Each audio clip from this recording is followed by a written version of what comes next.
Good evening. Welcome to the Spiritual Speakeasy, where the bar is always open and the spirits are always served. Tonight's a very special night. First of all, we are live and we have moved to 6 p.m., which is different. So, those of you that didn't make the jump, you will see it on our Facebooks and our YouTube channels. The next thing is we have Dan and Alyssa, and they are with Perceived Paranormal. Their mission is to humanize the grave, the spirits that have passed away with compassionate care, uncovering the truth beyond the unexplained. They provide investigation services for clients to help them find clarity within what is going on that is unusual.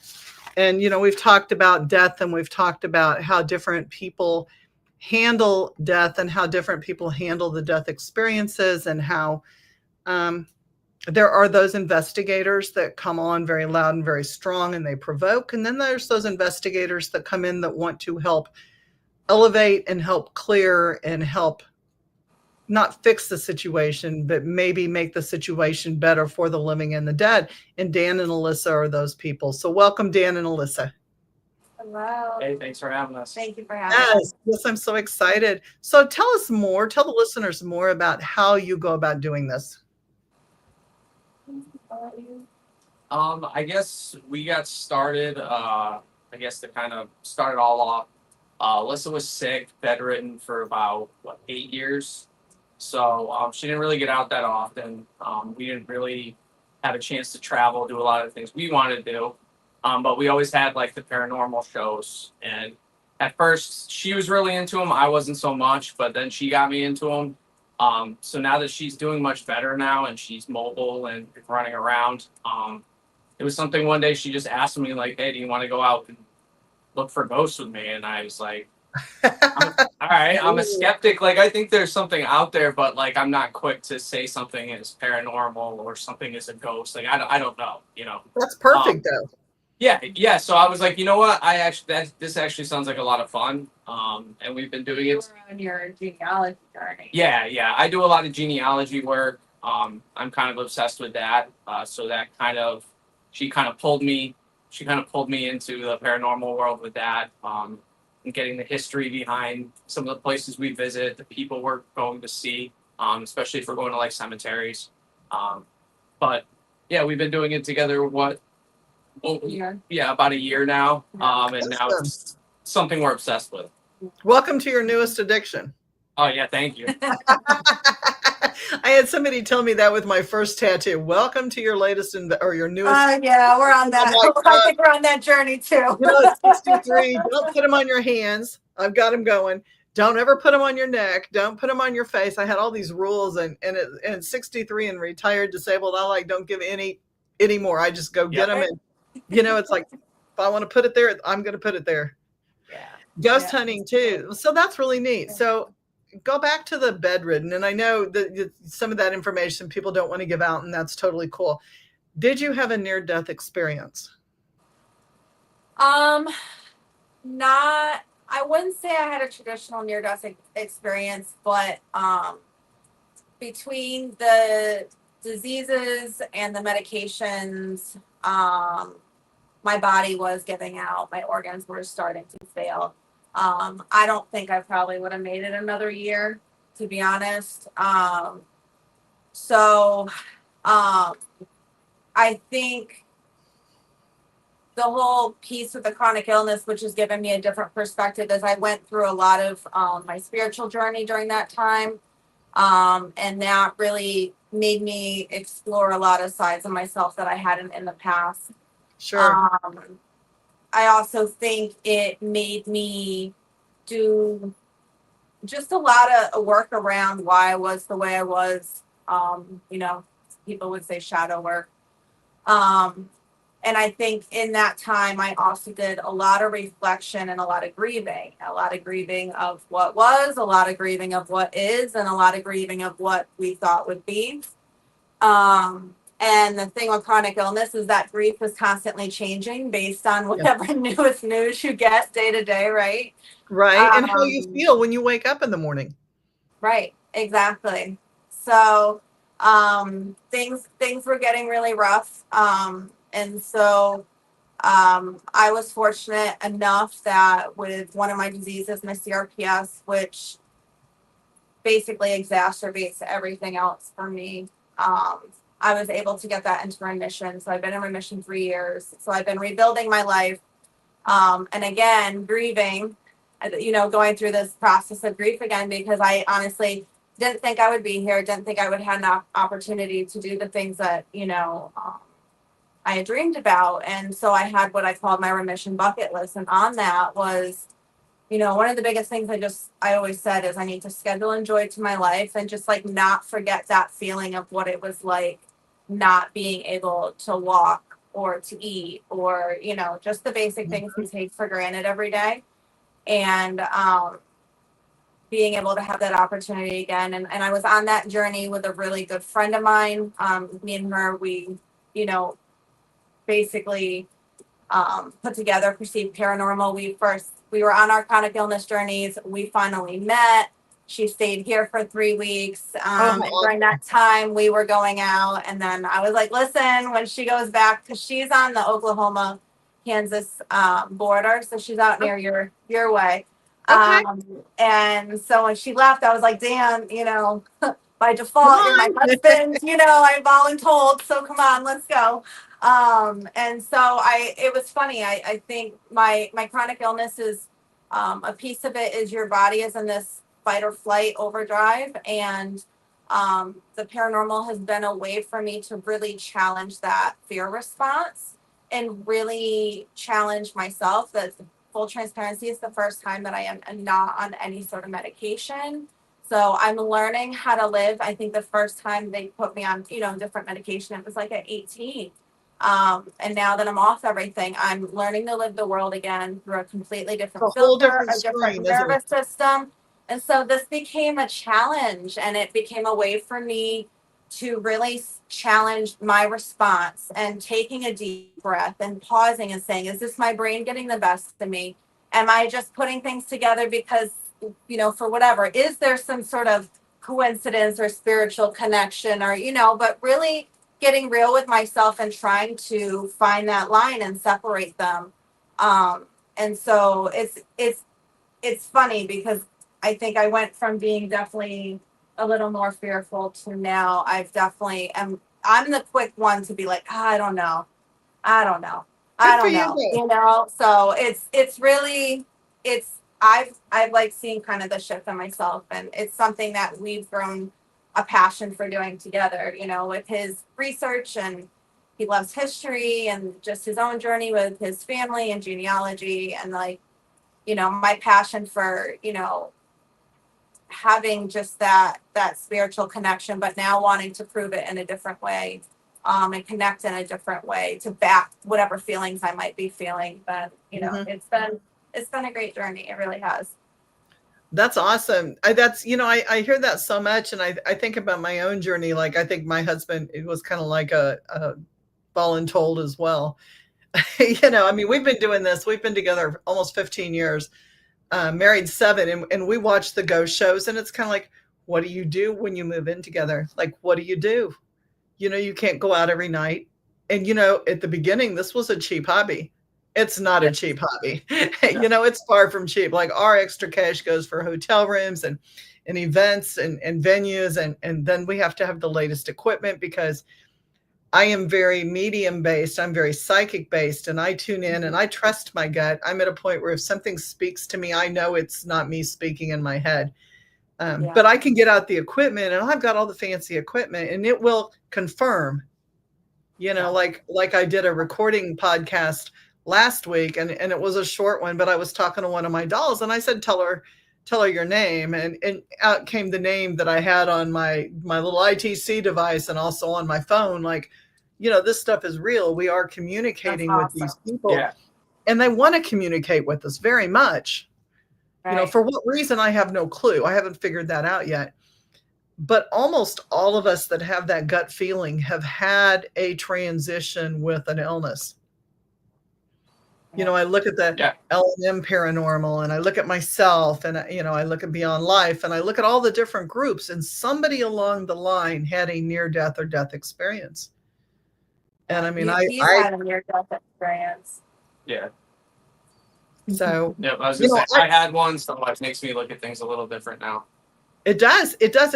I think it makes us more open to the idea.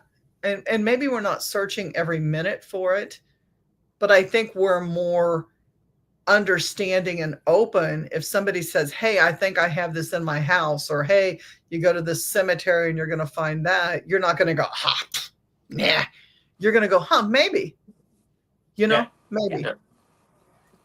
And with the skepticism and the open mind, you'll decide what it is. Right. Yeah. Right. Yeah.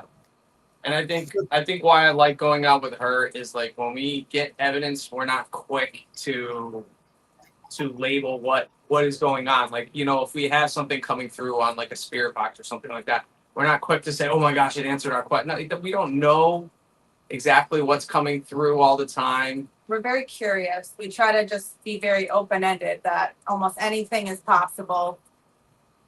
And I think that's a good way to be.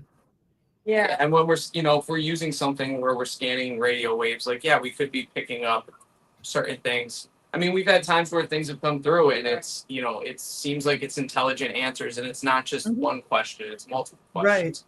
Right. But other times, yeah, you have stuff come through, and if you take a new person with you on a hunt or whatever you want to call it, expedition, they might freak out when they hear something, and I'm like, you're going to hear that all the time. Like, most of the time, it's nothing. It's nothing. No, I started using a reverse play box, and I love my reverse play. Katie Stafford makes a reverse play that is amazing, and there's a phone app that does it too. But it filters in the sounds of what is speaking. So a regular ITC might say knock on door. And this is going to filter it through and play it backwards, like we used to back, in the 60s and 70s, play our records backwards. So, then if you get a statement that comes out, knock on door, that was a backwards statement. So, call it what you want, but I don't think there's any fluke when you get a full statement. Yeah. It's you have to start questioning that. I tell the story often. Because it's one of the coolest things that ever happened to me. It was also kind of freaky, but I had a lady that, and we use a lot of, I'm going to say spirituality, religion, whatever you want to call it. I use the Lord's Prayer. I'm a very devout believer in there's certain Psalms and certain prayers that have a lot of power, and anything we command with authority is going to listen to us. So, when you command in Jesus Christ's name, or you command in the name of God, things have to listen. That's our personal belief. But I commanded this thing to leave, and in my reverse play box, it came out, Jesus Christ is a liar. Wow. And this was reverse play. And we were like, wow. Oh, what do we do now? What do we do now? Right. We weren't ready for that. You feel about it. You go, yeah, okay, that makes sense. But in our hearts and our minds, I'm sure we were like going, we got rid of it. But there are devices that I think are phenomenal. I play with dead bells. I love my dead. I have friends that carry dead bells with us. I don't have one yet. I have to save up for that. We haven't gotten one yet. We did find this, just a regular bell at Tractor Supply. It's like a cast iron turtle. So we throw that out, and I'm like, you know what? If because we used to have turtles, and it was just a cute little thing, and I was like, you know what? If it hits that, then we really know. I have had hits on it. I took it to the prison with me. Not this last time, but the time before that, and had hits on it. Wow. It was fun. I know. It was fun. Yeah, I'm gonna be jumping up and down.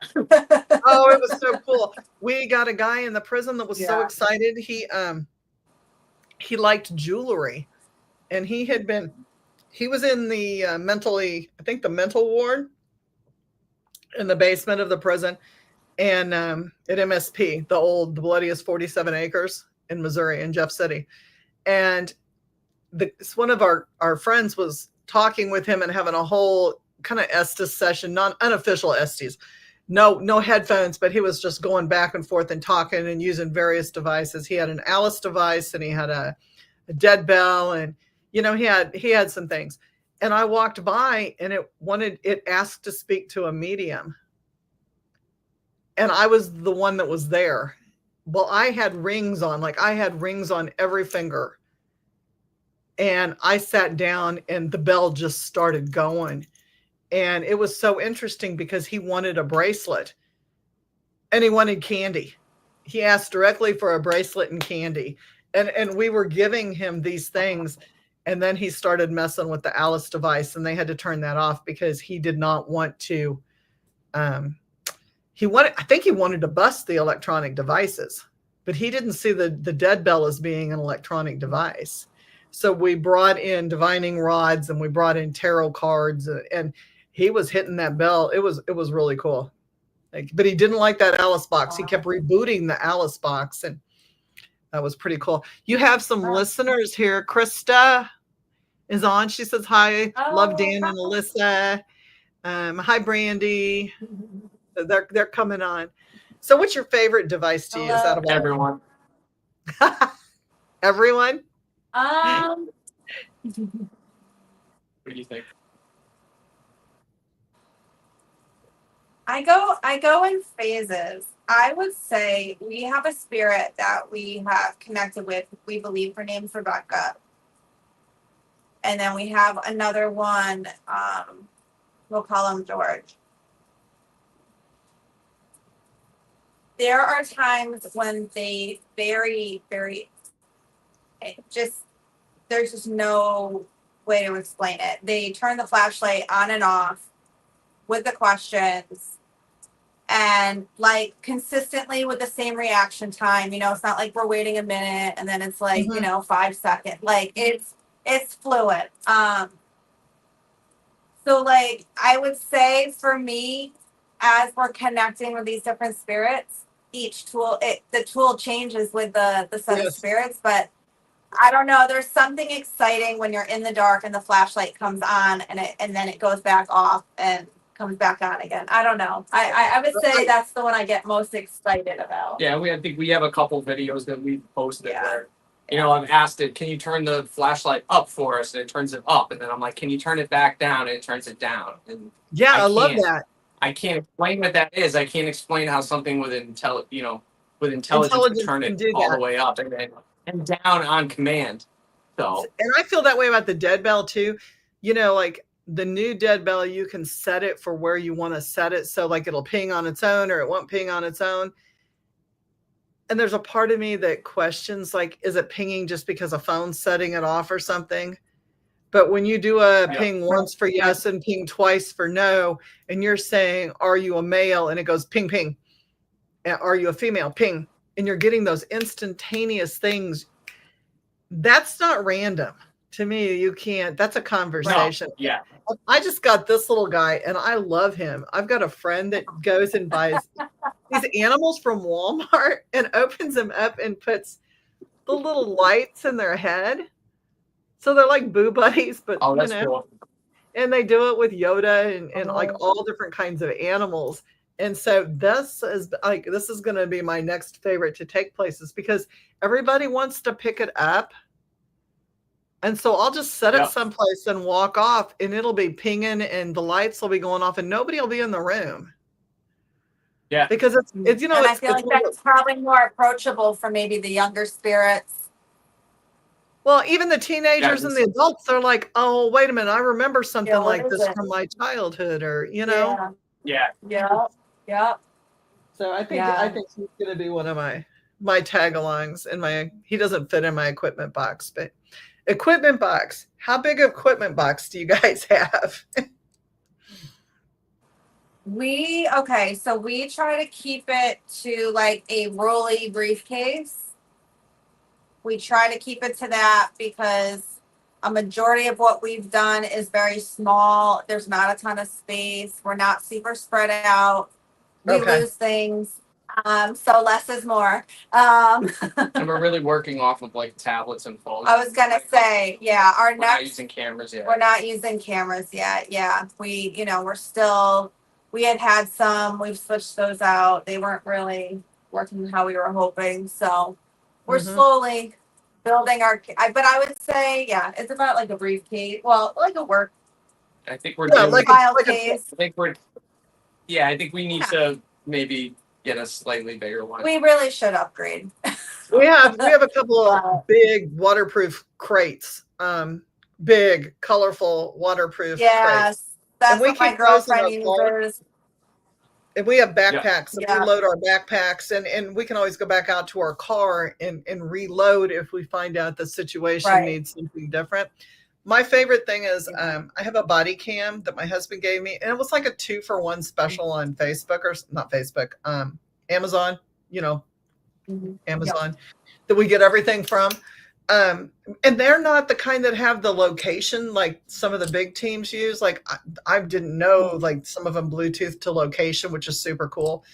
But we'll put those on night vision, and I'm telling you what, if I can keep my hair and my chest out of it, my necklaces that I wear, it works so well. Like it has caught things that I didn't even know was around because I'm just doing my thing. And I mean, there's stomach growls and there's burps and there's things like that, but that thing works really well. And we have 4HD or high def cameras that have night vision, and we will sit when we do SDs, and we've got tripods. And I had a knee replacement in December, so I walk, like if I need a walking stick, our tripods are walking sticks. Oh, Yeah. So nice. we carry, that's like an essential thing, is we carry at least one of those to just put our camera on so we can set and do what we need to do. The other favorite thing I have is Spooky Dookie Paranormal. I don't know if you've ever heard of Spooky Dookie. It's the craziest name ever. I want a T-shirt just it says Spooky Dookie. But they got these collapsible chairs that hold like 600 pounds a piece. Yes. They're like, We keep looking at them. We got to so you want the 2025 ones that you get 2 of them.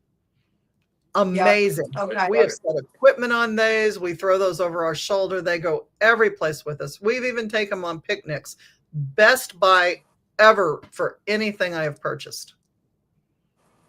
Yeah, no, So that'll be probably our next purchase, because I'm usually dragging a chair along with us or trying to set up somewhere. And they're perfect. They're flat. They don't weigh much. And you get 2 for the 2025. I think it's 2 for $36 or something. And that's not bad. I mean, my backpack probably weighs 100 pounds, and that'll sit on it like it'll hold me. And I'm not light. Yep. It hold, it's one of those things that 600 pounds is a lot. You can say it's a lot of force, Yeah. And we go to the prison, and we go to dank places where there's animal stuff around, and there's bird droppings and animal feces, and I am not going to stuff down. No. Yeah. The last thing you want to do is sit on the floor somewhere. Right. And we we have, but with health concerns, you don't want to do that either. No. Yeah, we don't need to add to anything. No. Well, I mean, you don't even want to bring that into your pets. I mean, I'm one of these people, I'll take my shoes off at the door and, clean them up later, because you're walking through some nasty stuff. Yeah. Yep. Right. Yep. So do you all cross over? Do you believe in crossing over spirits when you go places, or how do you feel about that? I have been trained to. I'm also tuned in Reiki. Mm-hmm. That goes with it too. I know so many people that are Reiki masters that do this.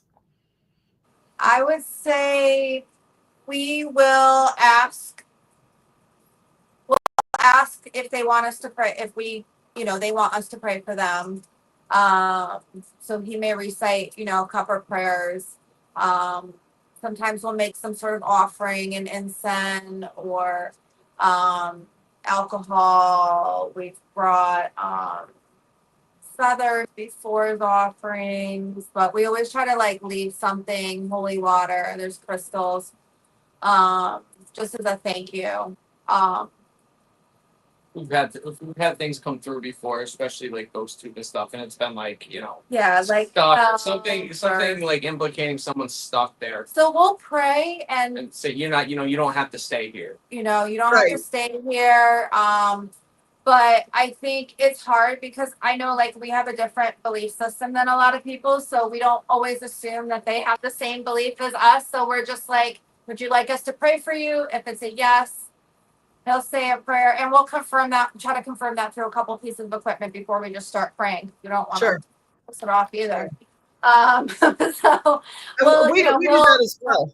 I mean, that's you yeah, have to me. You have to be respectful of the. You know, if you're going into a slave area or the historical slave, you need to be aware that the prayers that you offer may not be of their culture and what they want. Yeah. I'll leave vibrations, and I'll make sure I leave water and I leave tobacco. And there's certain things that I will leave, and there's certain things I won't leave in that situation. You have to be open to it all because they're not the same as us. right, No. right. And I think the other thing is, I think where you and I have enjoyed it is we go in with the best intentions. We go in just, you know, we're curious. We'd like to hear stories. We're not in it for the jump factor. We're in it to try to like learn and Yes. I don't know. I guess find out what the next step is. We don't know what it is. Yeah, Right. yeah. Well, I think, you know, and the thing for me, one of my pet peeves is you go to institutions or you go to places where there's a lot of people coming through, and that the history may or may not have been confirmed. And when I say confirmed, I mean like historically confirmed. And so Right. we'll get something, and it's like, I want to talk to it further. I want to go in, and I'm going to go in 3 or 4 times, and I want to communicate, and I want to see if there's a continuation of the story. Yes, Just because 100%. Mary Jo Bob goes in there and says, by God, that person's name's Sarah and they're 13 years old and they have a twin, and you know, let's don't put stories out there that we don't know because we don't know. Right. Right. And now you've created we had an instance where we had a lot of information coming through for somebody locally who had passed that everybody in the room kind of knew the story of and the connection to. But of course, I'm the one sitting there like, okay, we can't jump to conclusions. You know, we're not positive. Again, we don't know. We need to be mindful of the fact that maybe we're connecting with something different, but it aligns with that. Like I don't know. I've been really heavy with trying not to project anything because I think our culture, that's just who we are. It's human nature to try to recognize patterns and point things out. So I try to just take a step back and be like, all right, is that really what happened? Is that really how the way I interpret something might be completely different than you know, one person may be more emotionally driven than someone else either, you know, it's being mindful of that. And I think being mindful of how you perceive, you know, what's going on. And the respect, you know, to me, respect goes a really long way because a lot of people don't understand. And not knocking the show or not knocking Zach at all, because he really he is a forerunner for everybody else. He paved the way on TV for everybody. Yep. But you know, that shock and awe accosting is not, to me, if I'm in that spirit's home, I'm not going to go in and blast it. Whether it's a positive energy or negative energy, that's still their place. That's not my home. Right. Yeah, and I wouldn't do that to a person who's alive, so I wouldn't do it to, if I think someone's still in there, I wouldn't do that to them as well. I want them to talk to me. The last thing I want to do is upset them, and then now they don't want to have a conversation with us. Exactly, because I want to hear their stories. I'm like you all. The historical part, I've always been geographically and historically challenged. I mean, I just make a running joke of that. Like, if I had to pick the 50 states on a map, it would not be pretty. I'm just going to say, I have other fortes. They're very strong. That is not one of them. I'm going to screw a big portion of that up. And as far as battles and dates, I am not good with battles and dates because I'm historically challenged. So, you know, where this war took place and which sides fought who. Don't even, just explain it to me in the moment and I'll try to remember it. But after going to Gettysburg, and then Missouri has a whole bunch of battle sites too, with the Civil War. Yep. The historical part is now, because kind of like you, I wasn't sick all the time, but I did have an illness that took 3 or 4 months, and then my knee knocked me out for like 5 months. But I worked all the time. I was a nurse and I worked through COVID, and I worked before that sometimes 2 and 3 jobs, and I worked 5 and 6 days a week. So I didn't have the ability to travel and go places. And now that all this has happened, it's kind of like, okay, this weekend's free. Let's get up and go someplace. Right. And so now I'm learning about the fields and the battles, and I'm learning about the buildings and the asylums. And to me, that history component is crazy, the tie-ins. Yes, especially like we found like the asylums, because I think a lot of our interactions, especially one that we like to go to around here, is just more sadness than anything. I think a lot of people would go to an asylum and their first thing is, oh, I want to be scared. I want something to scare me. And it's like, no, the first thing we usually get when we get there is a sadness, because some horrible things happen there. And a lot of times the people that the violence was getting taken out on, they didn't understand what was going on. They didn't know what was happening. And see, I come from a different side of that. I'm so glad you said that, because most of I split it between home health, prison, and a level 5 prison. So I got a lot of the mentally ill people in those prisons. And then I had almost 15, 20 years of forensic mental health experience, and it was moderate and maximum security. So when I go into the asylums, there is, for me, because I was in the asylums in 1980, 83, off and on, I participated in some of those events that were gruesome and were not understood at the time. And so when I go into those asylums, I feel like I'm maybe redeeming myself, because I have the ability to apologize and to let them know that some of us didn't understand. Yeah. And there's a connection with the sadness there too, because I have had things gather around me and sit with me in space, which to me is, isn't that healing for the world and for everybody, when you're able to make peace with something like that and let people know? Absolutely. Most of us are horrifically sorry for the events that we took part in. We did not know. That was the modern equipment of that time. Right. Yeah, and when they're telling you that that's the only way to, help certain people, then you go along with it. Yeah. And that was the beginning. They tell you, it's, oh, well, science tells us that this is what we're supposed to do. I think we're a little more apt to follow along. And times are different now. Some of us now don't follow the pharmaceutical thread. Some of us aren't into the pharmaceuticals like others are. And now we can apologize for that and say, we didn't know. We truly, didn't know, and make peace. So I think, the paranormal, the ghost hunting in asylums, to me, it's never about the thrill. There is a thrill if you get a shadow person or if you get something that's super cool. But to me, to communicate and be able to say, I'm sorry, and have something intelligently respond back to me. Right. I'm really grateful for that interaction. I was going to say, it gives you a piece, some closure to that part of your life. It does. And maybe them too. Maybe all it takes is somebody saying, we're sorry. We traumatized you in horrific ways. And maybe they can lift, in whatever they need to lift in love and light or whatever. Yeah. I think that's important. As someone I went to a facility that didn't have some of the most ethical practices.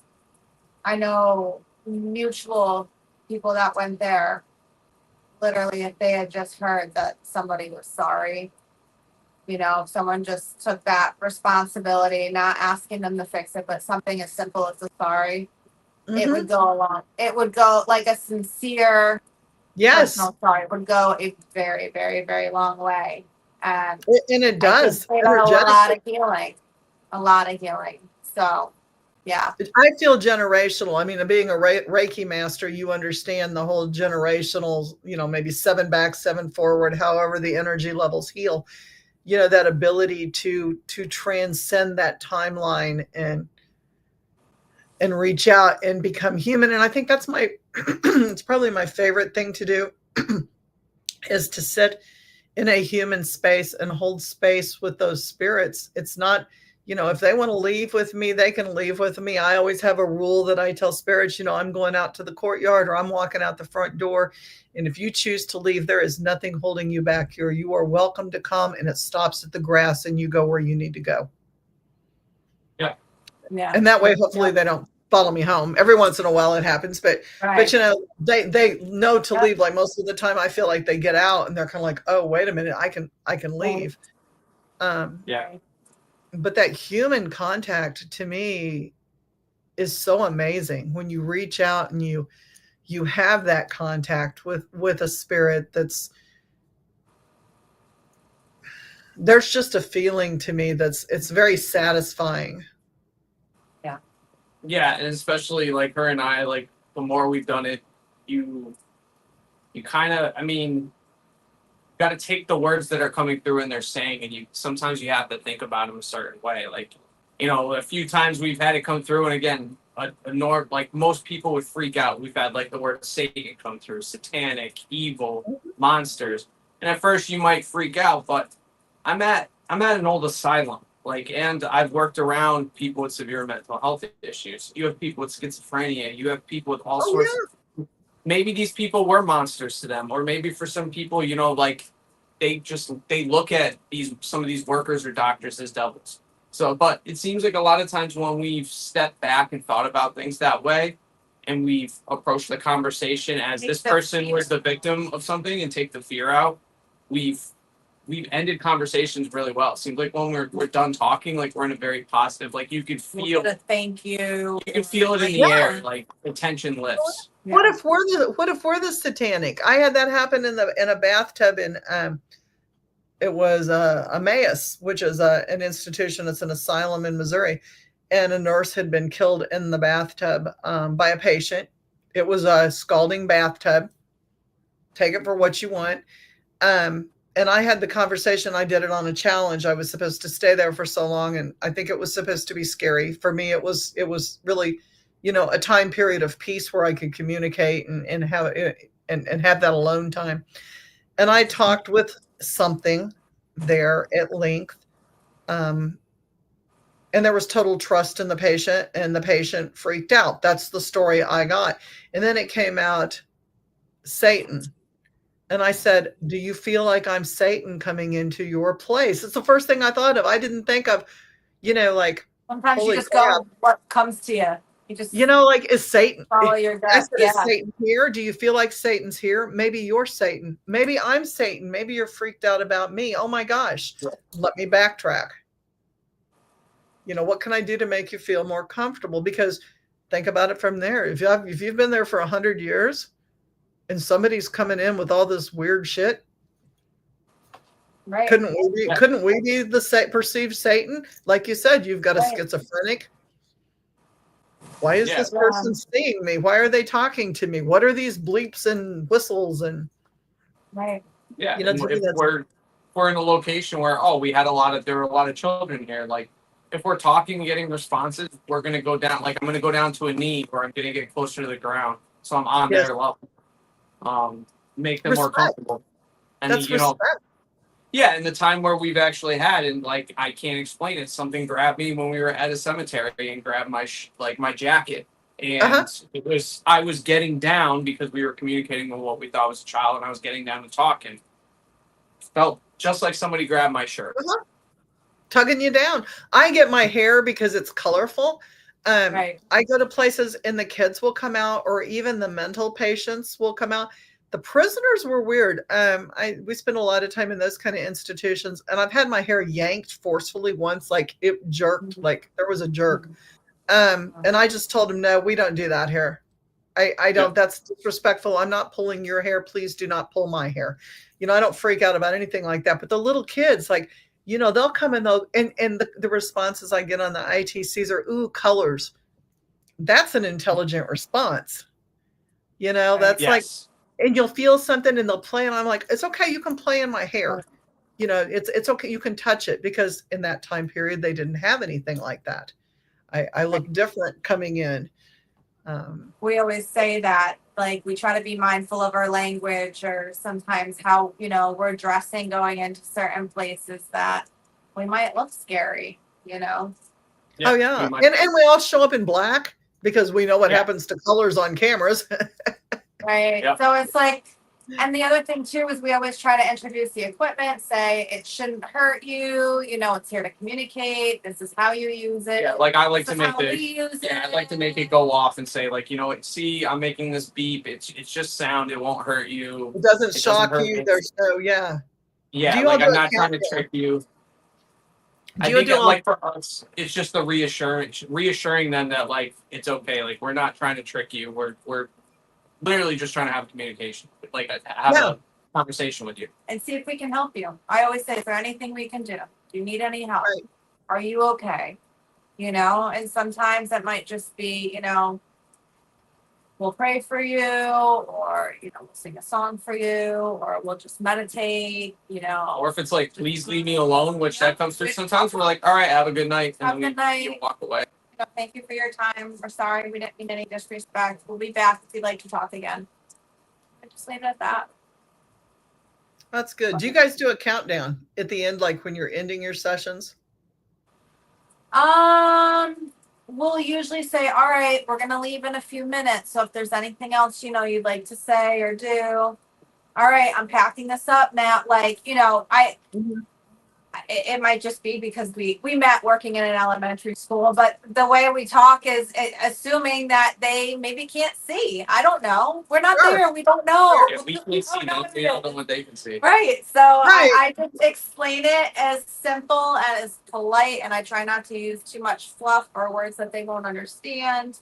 And be mindful, like I could be talking to someone from the 1700s who's like 80 years old, and that's going to be a whole me saying cool is offensive, or she doesn't know what that means, or just trying to be just mindful of how, who we're communicating, or who our target is, I guess. Yeah. We point to a lot of things. Like on my phone, like I point to my phone. I'm like, you can talk to this device, into this device in my hand. It's a tool. It's not magic. It's we do have.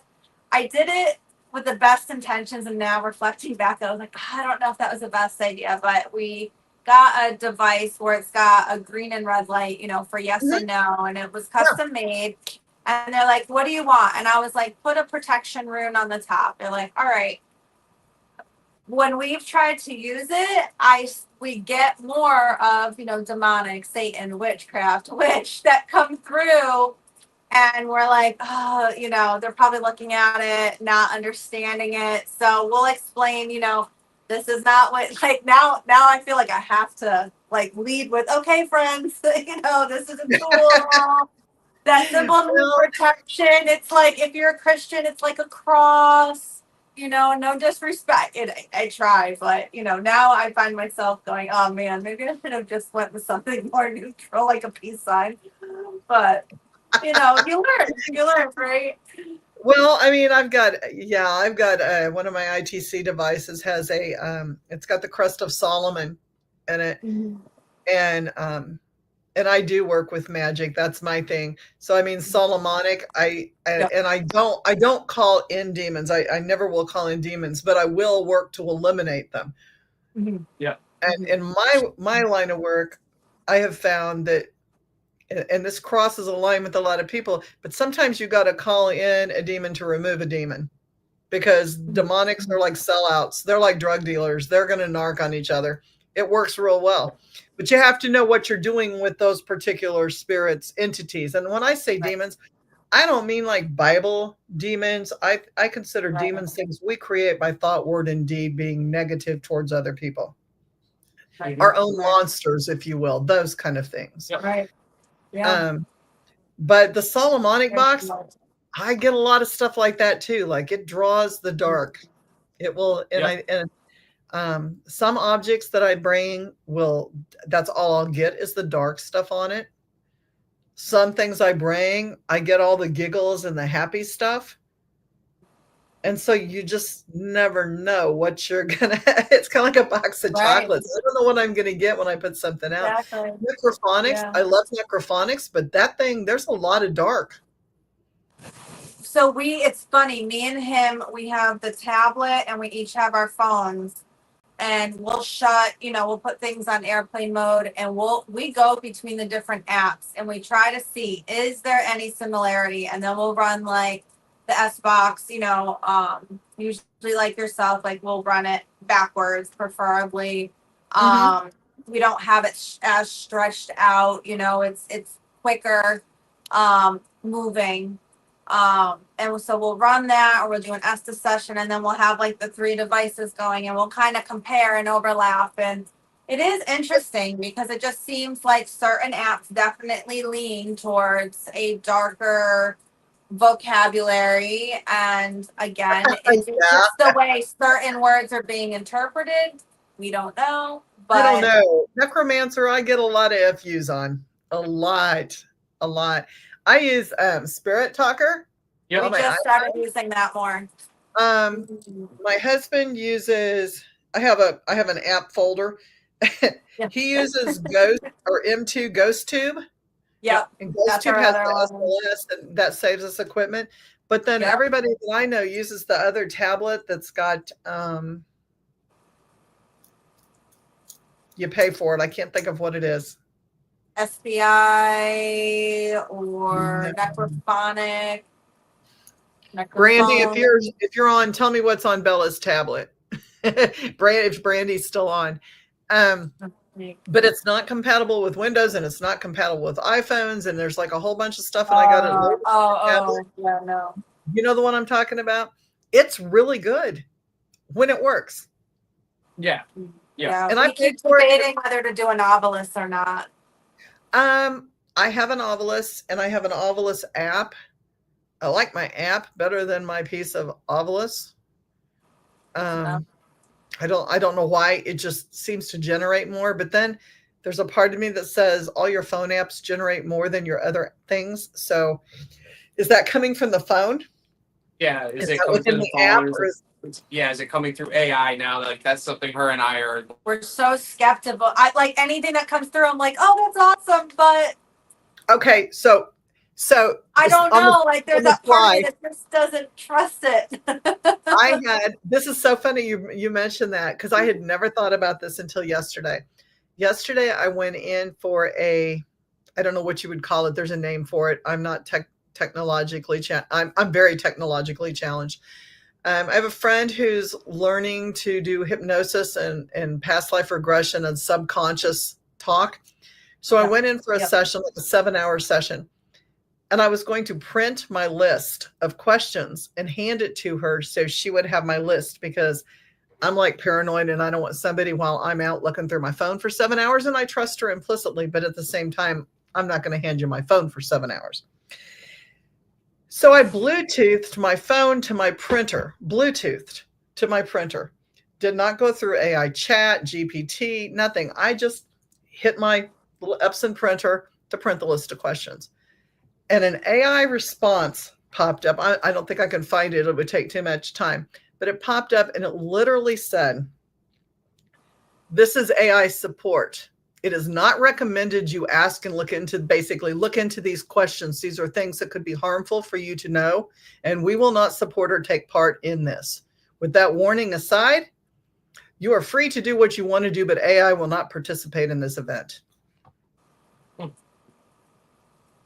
I was shocked.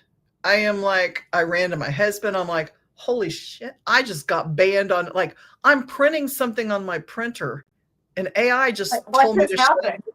What? How is there a connection there? Yeah. And so I'm not hacking some database.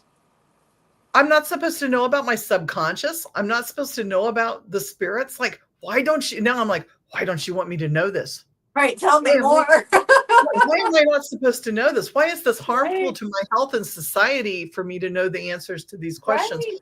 So I hardwired my phone to the printer and I printed it, but it completely blocked me. Wow. What? Wow. So then I got thinking, I wonder how many other things are influenced like by AI on my phone. Right.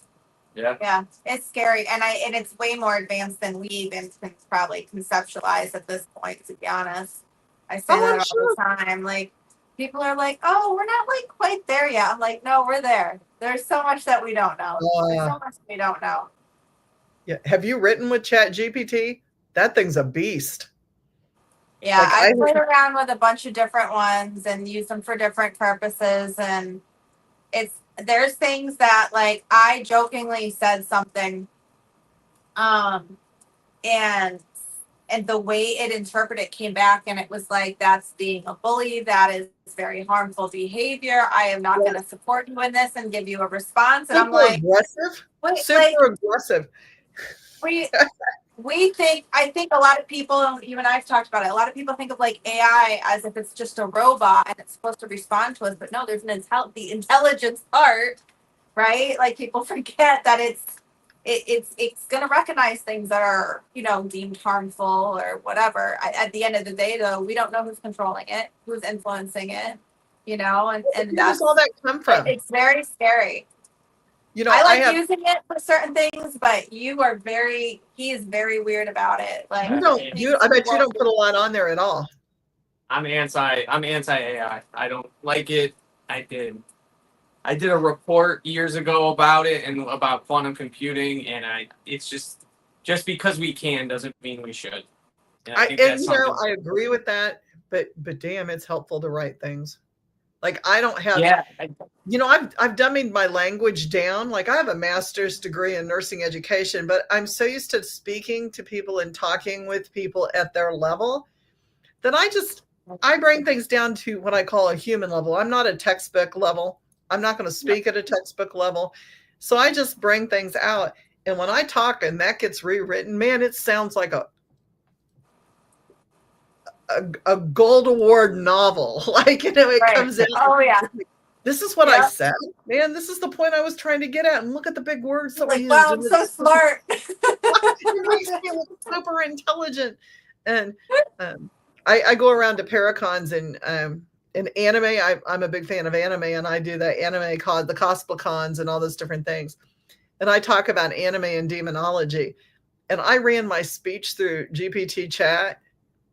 I want you to know it was a whole new, and they added things. I'm like, this is brilliant. This is brilliant. I mean, it's got bullet points, and I can take that thing and put it on a PowerPoint now. And I'm like, what the heck? This is so cool. Like, I know. It's helped me with a lot of things, just to organize my thoughts, especially as someone who has a hard time doing so. I have a lot of great ideas, but he'll tell you I have a hard time getting them from here and getting them out. And then articulation. How when they're feelings and emotions and ideas, how do you get them from here and here to there without right. Yeah. But then they know all about you. Right. Well, and that's the thing. now, like, I try to use it for certain things, but then I'm like, no, I don't want to lose my brain power either, Spelling. Like, the older I'm getting, I'm like, oh my gosh, my memory, my brain, and I'll be honest, the medications I was on affects my brain. I have other things that affects my brain. So it's like, for me, memory and in word recall, all of that, is something that's I don't want to lose it. So I got to keep using it. Spelling. I mean, I have to admit, spelling was always my forte till I got a smartphone. Mm-hmm. I can't spell it all anymore. Like, I'll just write the first few letters, and it may not even be right, and it spells it for me. And I have lost that ability to spell. Yeah. It's funny, things. But I don't think I don't know. I didn't think that we'd have everything at our fingertips when I was a kid. No, like, I remember watching like Disney's Xenon, and she had this like flip phone, which was kind of like this computer thing, and like it looked so futuristic, and here we are, and we're even more advanced than that was in the movie. See, and I can take you back further. I had a science teacher in first grade, maybe it was third grade. His name was Mr. Rehagen. He's long past. I'm that old. But he stood up there, and I remember him saying, one of these days, kids, there is going to be a box that you put a metal tray in, or a tray in, that's got your food, and you're going to put it in there, and you're going to hit 10 minutes, and your 45-minute TV dinner is going to be cooked. The microwave, you know, and he said microwave, so like, yeah, you know, and he's like, and someday there's going to be TV sets that are not 3 feet wide. Mm-hmm. You know, and I'm like, we're all like, no way, you're so crazy. You're like, you know, and you're going to have something, and you're going to carry it around, and it's going to hold every book and everything you know on it, and it's going to fit in your backpack. Right. Yeah. We're advancing so quickly now. I think that's the part that scares me, is it's faster and faster. Our brains are not meant to have all this information, you know. And there's no conscience with it. There's no and not that you can dictate somebody else's moral code, but where's the moral code with that? Right. You know, morality goes out the door when things are quick and fast, and there's no temperance. People have no temperance nowadays. They have no patience. They have no gratitude. Some do. I'm generalizing. Yeah. But as a society, I think we've lost those things because we want everything now. Yep. Right. We want instant gratification. That's the Our brains are wired that way. It's just the way we're being conditioned with everything around us. It's hard. Like there's a comedian that talked about, like, because of like phones now, he said, like, if you didn't know where Tom Petty came from, like, you had to wait until you ran into somebody who knew where Tom Petty came from. Like, nowadays you just pull out your phone and you're like, oh, they're from Jacksonville. Okay. But when you were a young kid, or you heard a song and you're like, oh, who does this song? You had to wait until you heard it again, or knew somebody who knew what it was. Or the radio announced it. Yeah. Or even call the radio station on a radio dial, on a dialed phone, and wait and keep calling. You had to keep dialing it. There was no redial. No. Until you could get in and say who sung that song. Yep. Right. Yeah. Nowadays everything's right at our fingertips, but at the same time, we don't retain that knowledge a lot of times. We're just, we looked at it, okay, and we put our phone away, and we don't. That's the last we ever think of it. Well, think about it. What's somebody's birthday? You know, like, I go to my calendar on my phone and scroll through to find their name. I don't remember the birthdays. What's your phone number? I could not tell you my husband's phone number. He couldn't probably not tell you my phone number because it's got his name on it, and I just hit it. You know, I hit the button, I hit the picture. It's that instant. So there are some investigators, and I know we're almost up, but there's some investigators that won't take their phones, except for to use for cameras. They won't take their phones into places. Right. They won't use the AI apps. They won't use those apps. They don't believe that they are real apps. Yeah, we're still we're on the fence. I think if it backs up with other things, right? Like for us, we had that flashlight interaction. And then actually we did use AI. We asked, it was Sierra. Yeah, goes to Sierra app. We're like, show us what you look like. And it showed us a visual, and it was kind of, what I had honestly been envisioning, what had kind of come to me. And I hadn't told him. And I usually keep a lot of that to myself, just because, again, like, I want something a little more tangible. I've explored that when I was 6. So I'm kind of like, all right, I want to try this other piece. And and then we had another app going. Maybe you had GhostTube going, but you had it on airplane mode, and then words were coming through, and then the K2 was going on. Like, too much was lining up that we were just like, there's so many things going on this month that we're like, okay. But again, I want to, by default, we always, if we like to go for a walk in our local cemetery after dinner, and we'll take it out, and I'll just be like, you have your app going, we'll both have them running, and, if something comes cool, maybe we'll come back and grab equipment or whatever, but I don't know. I keep going back and forth, like, it's proven to be pretty credible with other stuff at times, and other times I'm like, is it just a very... Yeah, and usually when we're filming, or like, especially if we're live, like, we'll say, yeah, I feel like today was more residual, or I feel like we're getting a lot of just like... Sure. Yeah, just junk, like nothing really intelligent. And then other times we're like, as you guys saw, we had it turning on and off a flashlight, setting this off. We brought a guy we like to visit who we've had interactions with who's a Freemason. He used to be a barber, so she brought clippers one time. Oh, and we nice. found out he also played the fiddle, so she put on fiddle music. And as soon as we did, we had the REM pod, the K2 was all lighting up, but it was going in beat with the music. Yeah, it was So going. it's like very hard to say that. Oh, that's awesome. You know, that we were messing around with it, but it was like so cool just to experience that. Yeah, and it was kind of interesting fiddle, and I played some fiddle music from his era. But then I played The Devil Went Down to Georgia. So this is what fiddle music kind of sounds like now, kind of making a joke with him to see, personality. He was he a got pretty quiet X-Men at one point. So I was like, all right, well, let's see if he's got a personality. Because he's only, 50, 60 years past it or so. So it's not, I don't feel like we're that distant. No. But he was not having it. He did not like The Devil Went Down to Georgia. Like everything stopped. I was like, all right, I'm sorry. I just wanted to share with you. And then immediately we put the other one back on and everything starts going off again. So, Well, difference probably. And the Freemasons are very, very big in believing that the music, the orchestrated, the symphony music, the old school, your Bach and Beethoven and Mozart all have to do with frequencies. Yeah. Right. So it elevates the atmosphere, and our music, not so much. No. Yep. Not so much. Not at all.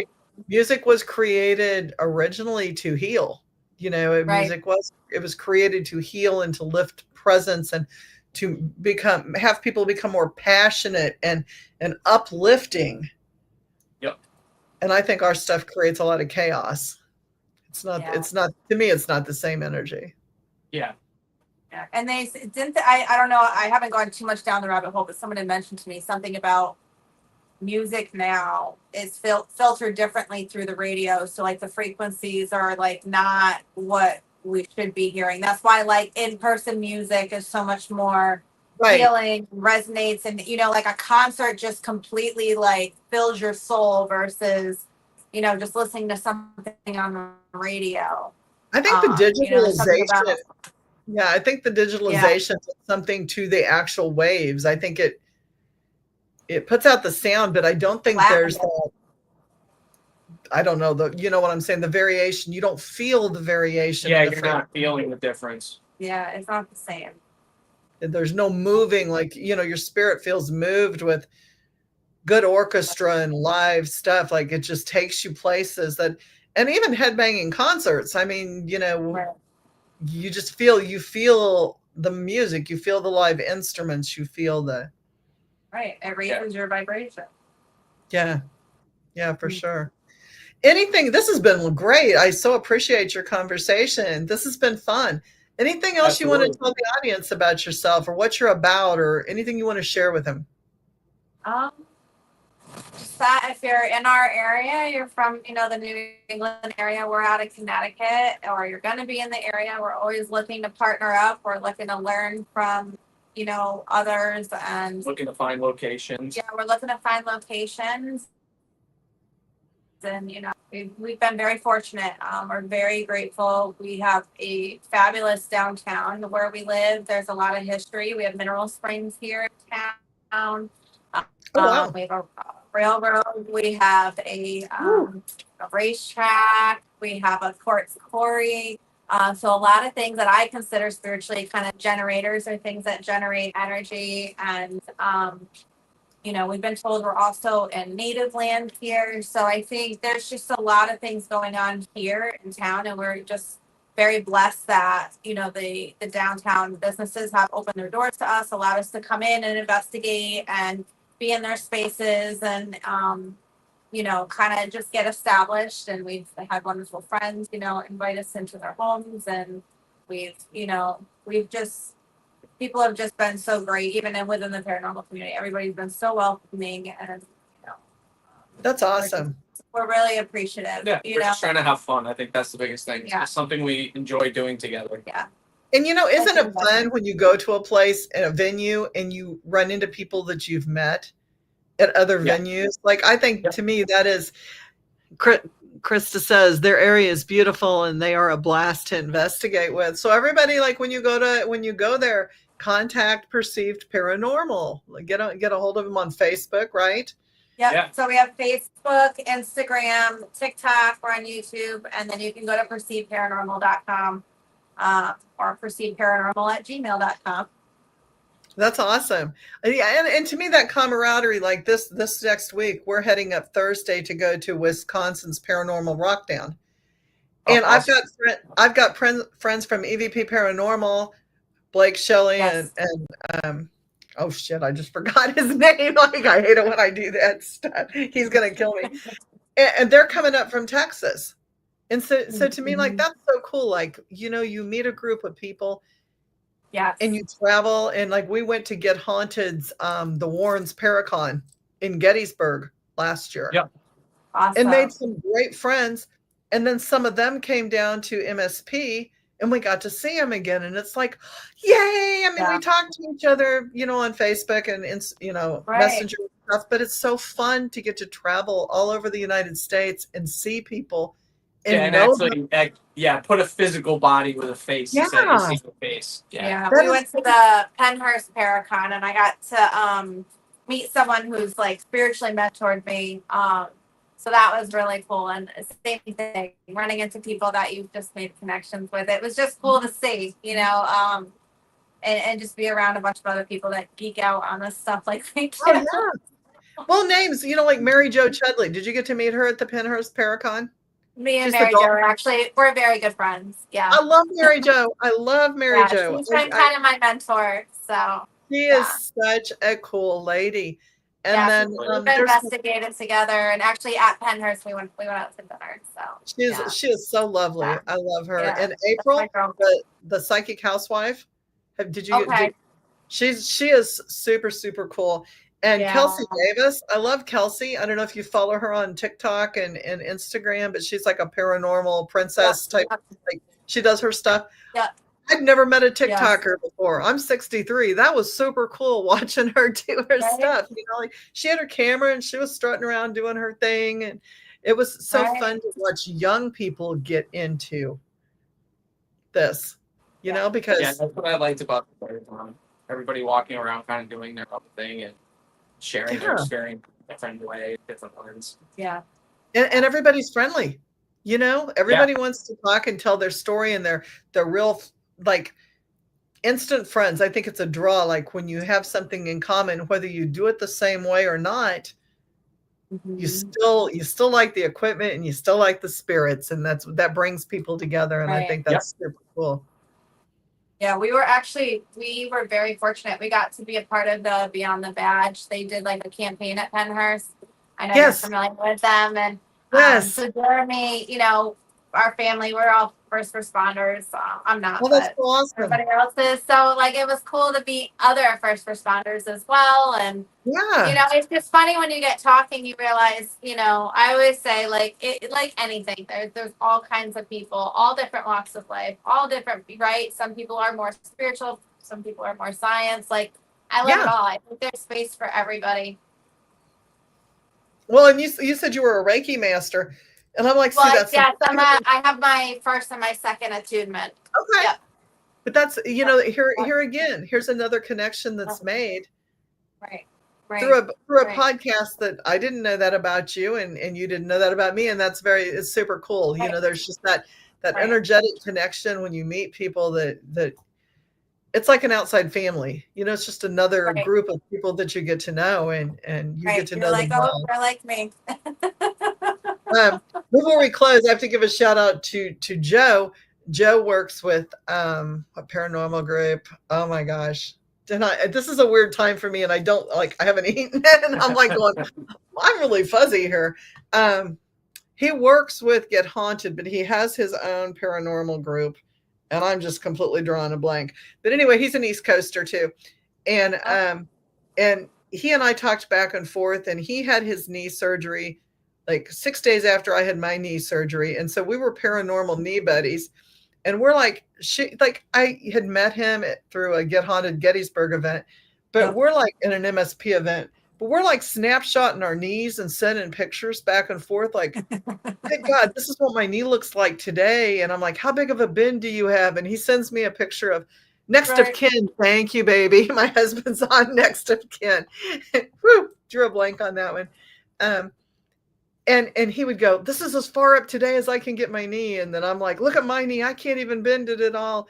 And so we saw each other at MSP a couple weeks ago, and it was so cool again to get to see him, and we're both walking great. And do you still have a knee problem? But here, paranormal in knees, like who would have thought? Right. Yeah, had my knee all done. It's like, and then we had another guy from another team. He joined in, and he's like, "How's your knee? How's your knee? Checking in with both of you. How's your knee?" So it goes far beyond the grave and the paranormal. 100%. Yep. Thank you guys so much for joining. Thank you so much for having us. Had a great time. Dan and Alyssa from Perceived Paranormal out of Connecticut. Look them up on Facebook. Give them your love and support. Smash the like or follow button, and follow Beyond the Badge as well, because that's first responders, and they are a super, super good cause.